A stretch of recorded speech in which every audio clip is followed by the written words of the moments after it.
Bismillahirrahmanirrahim. Assalamualaikum warahmatullahi wabarakatuh. Sampai jumpa teman-teman. Selamat sore. Ya, karena saya rekamannya sore-sore. Ya, buat teman-teman yang membukanya weekdays atau sedang bekerja, ya selamat bekerja, semangat. Semoga dilancarkan ya semua kegiatannya. Kita akan melanjutkan pembahasan kemarin. Ya, kemarin kan baru sampai bab 1 ya. Kita akan lanjut ke bab 2. Kita buka dulu katanya. Ini web 1. Ya, sebenarnya ini masuk ke materi itu web 1 ya teman-teman, tapi alangkah lebih baiknya mungkin saya didepankan. Nah, nanti di pelaksanaan web kita fokus di presentasi aja. Kemarin kita sudah membahas judul, kata pengantar, daftar isi, pendahuluan, sampai ke kegunaan ya. Selanjutnya kita akan melanjutkan ke bab 2 yaitu kajian pustaka. Kita baca sama-sama. Pada bagian ini dilakukan kajian atau diskusi mengenai konsep dan teori yang berkaitan dengan manajemen pelayanan publik berdasarkan literatur yang tersedia serta artikel-artikel yang terkait yang telah dipublikasikan di berbagai buku, media kredibel, dan jurnal-jurnal ilmiah. Kajian pustaka berfungsi membangun suatu konsep atau teori yang mempresentasikan materi manajemen pelayanan publik yang menjadi pedoman mendasar dalam kegiatan praktik pada mata kuliah manajemen pelayanan publik. Oke, kita harus garis bawahi yang pertama itu adalah konsep, yang kedua adalah teori. Itu dulu ya. Supaya lebih jelas, mungkin kita akan kembalikan contoh yang kemarin ya, punya Anissa Mahir ini. Ini cover, kata pengantar, daftar isi, pendahuluan, latar belakang. Lanjut ke bawah. Tujuan, manfaat. Oke. Ini bab 2. Kembali lagi. Yang pertama itu kita akan mengenal tentang konsep. Nah, konsep ini zoom. Konsep ini disesuaikan dengan tema yang teman-teman ambil atau topik yang teman-teman ambil. Contoh misalkan di sini kan Anissa kemarin sudah mengambil topik tentang pelayanan di Disduk Capil ya. Tentang data warga negara yang tanda kutip pelayanannya yang biasanya dilakukan sangat lambat. Dan ternyata menurut Anissa di sini masalahnya adalah yang bisa dilayani itu ternyata hanya 500 sampai 600, sedangkan yang masuk antrean itu sekitar 1000 lebih. Itu jadi masalahnya. Nah, konsep yang dilakukan di sini adalah dimulai dengan konsep pelayanan publik seperti apa. Pelayanan publik didefinisikan sebagai kegiatan atau serangkaian kegiatan dalam rangka pemenuhan kebutuhan pelayanan sesuai dengan peraturan perundang-undangan bagi setiap warga negara dan penduduk atas barang dan jasa atau pelayanan administratif. Dimulai dari secara garis besar dulu, disebutnya grand theory. Lalu fungsinya seperti apa di sini? Nah, karena Anissa mengambil tentang tadi ya data penduduk, di sini sudah dijelaskan tentang data penduduk itu seperti apa. Jadi disarankan pada teman-teman sendiri di sini di konseptualnya. Contoh misalkan saya ingin mengambil tentang karena rumah saya dekat dengan puskesmas, saya ingin mengambil tentang pelayanan puskesmas, Pak. Oke, aman. Jadi di sini tentang pelayanan dulu seperti apa dijelaskan, lalu jelaskan yang kedua adalah tentang pelayanan puskesmas seperti apa secara konseptual ya. Jadi pelayanan puskesmas itu di sana melayani apa aja, terus isinya apa aja. Misalkan pelayanan puskesmas itu melayani di sana ada dokter umum, dokter gigi atau pelayanan kebidanan dan yang lain-lain. Nah, itu dijelaskan di kajian pustaka. Di sini kan dijelaskan kewajiban negara menyediakan pelayanan publik. Lalu di sini memberikan kepastian hukum, melindungi masyarakat dari maladministrasi, memajukan pelayanan berkualitas, cepat, mudah, dan terjangkau. Lalu di sini mulai ke pelayanan administrasi kependudukan seperti apa. Kalau nanti teman-teman misalkan tadi ambil di puskesmas, berarti pelayanan puskesmas itu seperti apa. Terus melayani apa aja. Di sini melayani KTP elektronik, KK, akta sipil, dan yang lain-lain. Nah, kita buka kembali. Tadi sudah ya secara konseptual seperti apa pelayanan-pelayanan yang dilakukan oleh topik yang teman-teman ambil dimasukkan di bab 2. Yang kedua adalah teori dan teori yang berkaitan dengan MPM atau manajemen pelayanan publik. Kita buka kembali draftnya. Sini ada kata-kata untuk menganalisis problematika dan kualitas pelayanan di Dukcapil Balikpapan. Kerangka serkual dikembangkan oleh para Suraman, Zethama, dan Berry menjadi acuan utama. Meskipun serkual memiliki 5 dimensi, penelitian ini akan memfokus pada dimensi yang paling relevan pada kasus admin duk digital. Yang pertama keandalan, yang kedua ketanggapan, dan jaminan, lalu empati. Nah, apa yang disebut teori? Teori itu adalah adjustment tentang topik yang kita teliti. Contoh misalkan, pelayanan akan baik jika yang pertama, ambillah ketanggapan lah ya. Jika setiap petugas di sana tanggap memberikan respon misalkan ya. Nah, di sini kan kecepatan petugas. Betul nggak? Mungkin betul. Semakin tanggap petugas, maka tanda kutip pelayanan bisa di adjustment atau dikatakan pelayanan publiknya baik. Contoh yang kedua misalkan keandalan. Ini ada berkaitan dengan kemampuan. Semakin pelayanan publiknya jago dalam konteks admin duk, maka pelayanan dikatakan baik gitu. Yang kedua misalkan di sini ambillah empati. Semakin petugas itu berempati pada customer atau pelanggan, atau di sini kita adalah warga negara, maka pelayanan publik yang ada di admin-duk Kota Balikpapan itu semakin baik. Di sini ada perhatian, sikap peduli, pemberian layanan personal. Lalu gimana cara mencari teori ya Pak? Oke, sebenarnya gampang sih. Kita cuma lihat skripsi atau misalnya tesis atau disertasi yang sudah dibuat. Kita tinggal copy aja kan, di sana biasanya suka ada teori.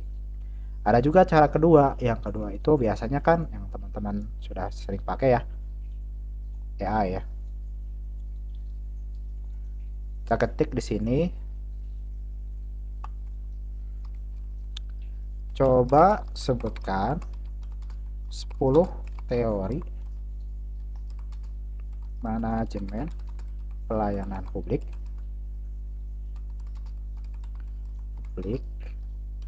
disertai dengan dimensi atau indikator secara lengkap dan mudah dipahami misalkan, atau untuk penelitian misalkan gitu. Secara lengkap, gunakan bahasa yang mudah dipahami ya. Itu aja mungkin ya, tapi nanti promnya teman-teman bisa explore sendiri.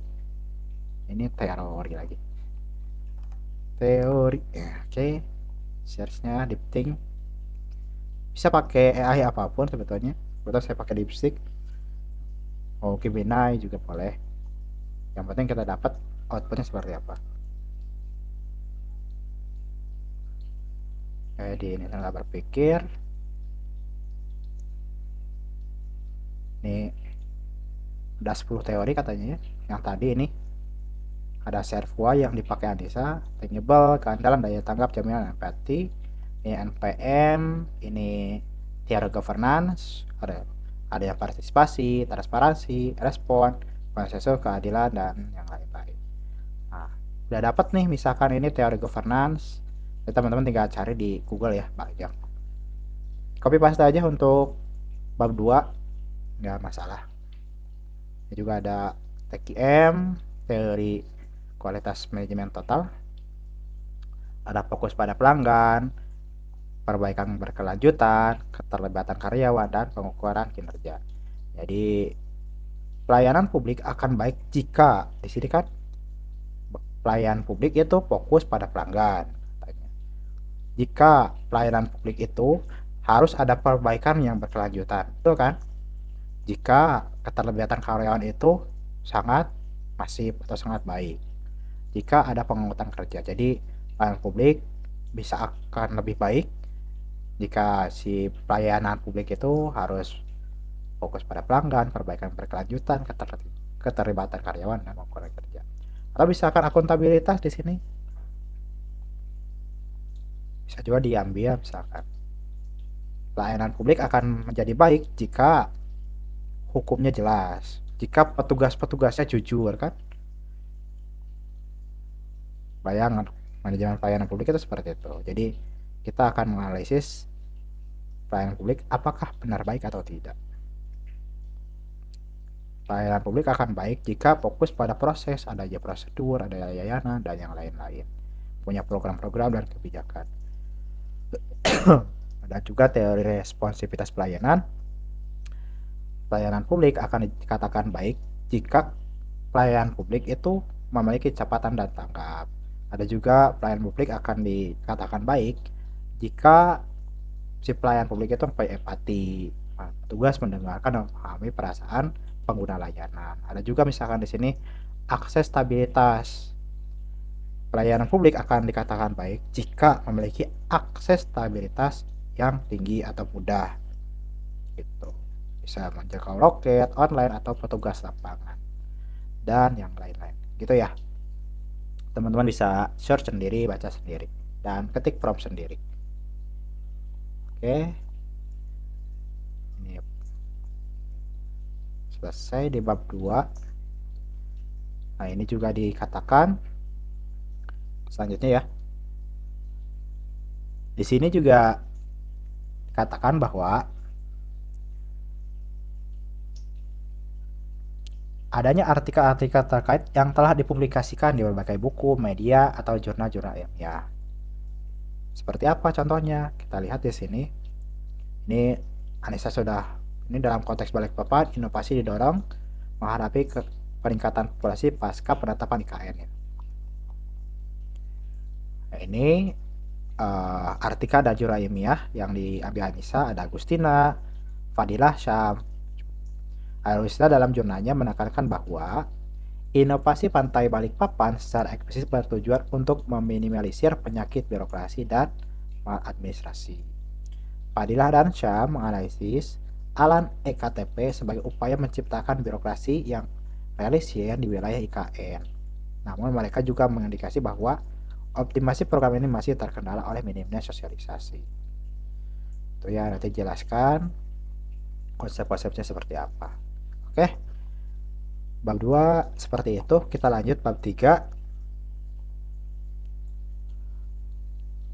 Kita baca sama-sama ya. Pada bagian ini menyajikan penjelasan mendalam mengenai pendekatan atau metode yang digunakan. Nah, serta alasan-alasan yang mendasari pemilihan metode tersebut. Selain itu, bagian ini juga menguraikan dengan jelas berbagai aspek penting lainnya terkait seperti tata cara atau teknik pengumpulan data, pemilihan sumber data, dan beserta uraiannya. Nah, ini udah banyak ya di internet, tinggal teman-teman copy paste. Kita coba lihat juga di sini teknik pengumpulan data disebutnya di sini kualitatif. Kuali itu lebih pada pertanyaan ya. Cukup segini aja. Jika ada yang mengatakan, Pak, nanti kita pakai kuesioner atau misalkan wawancara ya Pak? Ya tergantung sebetulnya. Tapi saya sarankan untuk wawancara aja. Kita kan lingkupnya kecil ya. Wawancara aja dan observasi juga. Di sini pemilihan observasi media juga didasarkan pada efektivitas untuk mengetahui gejala-gejala pelayanan itu ya. Tinggal copy paste aja di internet di bagian metode bab 3. Gitu. Apa bedanya kualitatif dan kuantitatif misalkan ya? Kualitatif itu lebih pada menjawab dasainan dasolan Yang pertama, qual itu dipakai ketika jumlah dari informan itu sedikit. Biasanya sih itu. Jadi kuantitatif jika informan itu luas. Itu yang perbedaan yang paling menonjol. Kak, ada yang mengatakan bahwa kualitatif itu berupa tulisan, sedangkan kuantitatif itu berupa angka. Enggak juga sebetulnya. Contoh misal kita menganalisis laporan keuangan, kan itu angka doang ya. Itu masuknya kualitatif bukan kuantitatif. Yang biasanya terlihat itu kuantitatif itu dari jumlah informan yang diambil. Contoh misalkan, untuk menganalisis tadi pegawai rumah sakit misalkan yang lebih tinggi, tadi kan kita ambil kita puskesmas ya. Maka pegawainya itu kan ratusan sampai ribuan ya. Nah, kita nggak mungkin dong untuk melakukan wawancara ke 1.000 orang gitu ya, dengan waktu yang ada. Nah, dipakailah instrumen disebutnya adalah kuesioner. Jadi dari 1.000 orang kita bisa masukkan misalkan sebagai sampel minimal 50%, berarti kita analisis 200 orang, atau misalkan 25% deh, 250 orang gitu kan, untuk mengambil data yang kita butuhkan. Sedangkan kualitatif kita bisa menggunakan pedoman wawancara yang kita buat untuk menanyakan apa aja yang diperlukan dalam penelitian ini gitu. Ya, bab 1, bab 2, bab 3. Oke, selanjutnya mungkin penulisan outline ya. Saya lupa. Kami kalau sebut cara membuat outline ya. Nggak pakai itu, saya nggak pakai pen, pakai keyboard aja. Nah, ini di komputer juga. Cara membuat outline. Outline.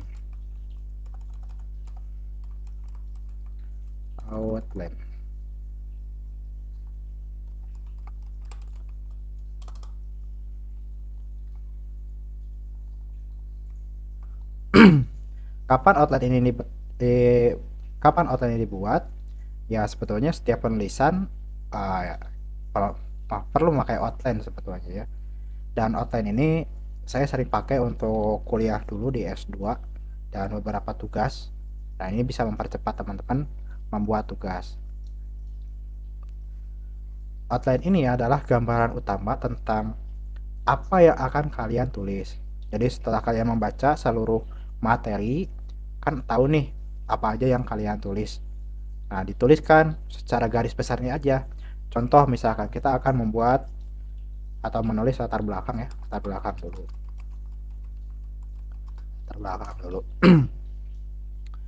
Nah, latar belakang itu kan yang pertama itu gambaran umum dulu ya. Gambaran umum. Yang kedua kan masalah ya. Masalah. Yang ketiga indikasi masalah atau identifikasi masalah ya. Isinya kan cuma itu ya, ada 3. Isi latar belakang itu ada 3. Gambaran umum, masalah, dan identifikasi masalah. Contoh kita akan ambil tentang puskesmas deh.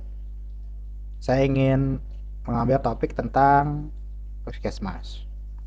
Gambaran umumnya kita akan menjelaskan tentang kesehatan di Indonesia, misalkan kesehatan, isu kesehatan di Indonesia. Nah, di Indonesia.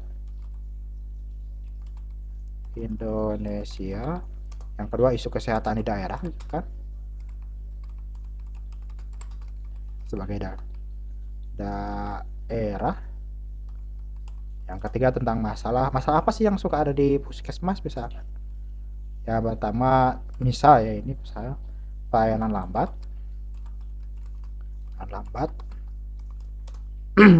jarak yang jauh misalkan, yang jauh, terus pegawainya tidak sesuai, tidak memenuhi, lalu infrastruktur misalkan ada beberapa itu infrastruktur, Lalu identifikasinya ternyata setelah saya identifikasi ternyata di sini masalahnya adalah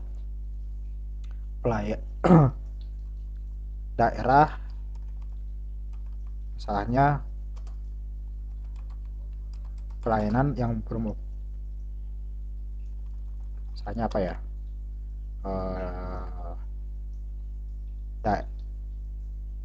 Jarak yang jauh, pegawai tidak memenuhi infrastruktur.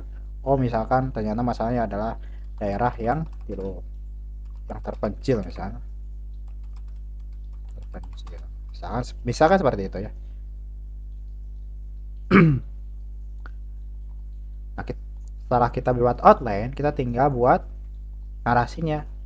Contoh misalkan isu kesehatan Indonesia misalkan. Kesehatan Indonesia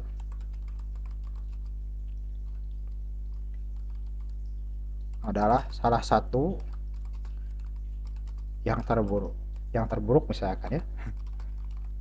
Buruk di Asia, di dunia, di Asia aja lah. Di Asia Tenggara. Beberapa penelitian menunjukkan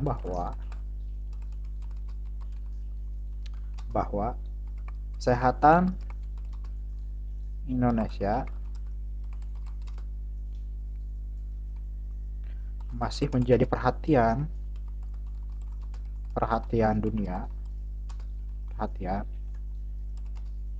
dunia, terutama soal penyerataan kondisi fasilitas kesehatan. Nah, itu tinggal dikembangkan lagi. Udah, ini misalkan masuk, kita kan di Indonesia, sekarang kita ke isu daerahnya. Sekarang kita ambil di daerah pinggir ya, misalkan di daerah Jambi misalkan. Ada beberapa daerah Jambi emang yang terisolir juga ya. Di daerah Sumatera. Serupa dengan itu, beberapa daerah masih berupaya untuk meningkatkan keadaan kesehatan.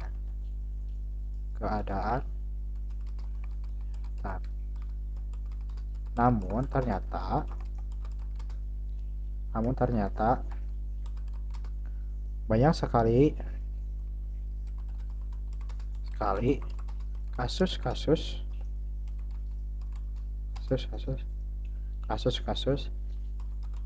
yang memperlihatkan masalah yang ada di daerah. Kita misalkan searching, kita searching lalu kita temu misalkan masalah kesehatan. Salah satu contohnya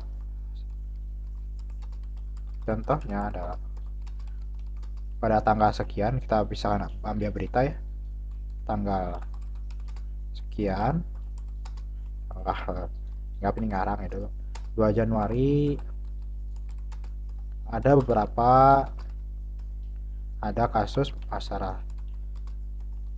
masyarakat yang tidak terlayani dengan baik.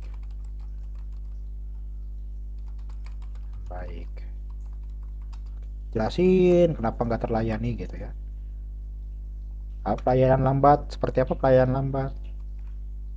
Kita masuk ke puskesmasnya dulu ya. Salah satu pelayanan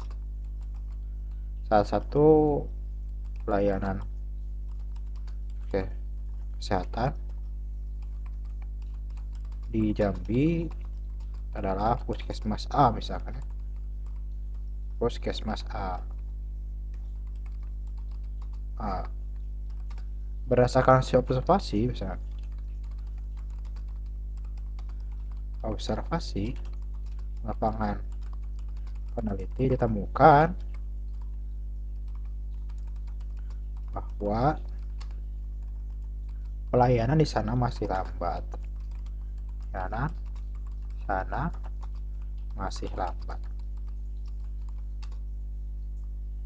dan seterusnya dia.